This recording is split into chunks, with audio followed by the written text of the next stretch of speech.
হাদিস নাম্বারটা কেউ ভুলে যাবেন না, আবু দাউদের 2863, মনে থাকবে না? আবু দাউদের 2863। খেলার দিকে ডাকলেই সে জাহান্নামে যাবে। কেন? এটা জাহিলিয়াত। এটার মধ্যে গান বাজনা, নর্তকী, জুয়া, হাজারো হারাম কাজ জড়িত। ডাকলেই আপনি বিপদে পড়ে যাবেন।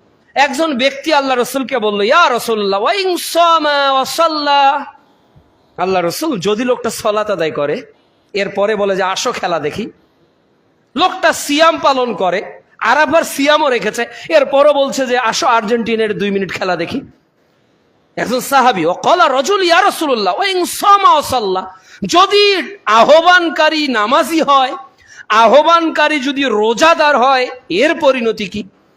ক্বালা রাসূলুল্লাহ সাল্লাল্লাহু আলাইহি ওয়াসাল্লাম ওয়া ইন সাল্লা ওয়া সামা, আরে লোকটা যদিও নামাজ পড়ে, লোকটা যদিও সালাত আদায় করে, ওয়া ফি রিওয়ায়াতিন ওয়া জামান্নাহু মুসলিম, যদি লোকটা নিজেকে মুসলমান বলেও দাবি করে, এর পরেও কোথায় যাবে? জাহান্নামে যাবে। বলেছেন মুহাম্মদ রাসূলুল্লাহ সাল্লাল্লাহু আলাইহি ওয়াসাল্লাম।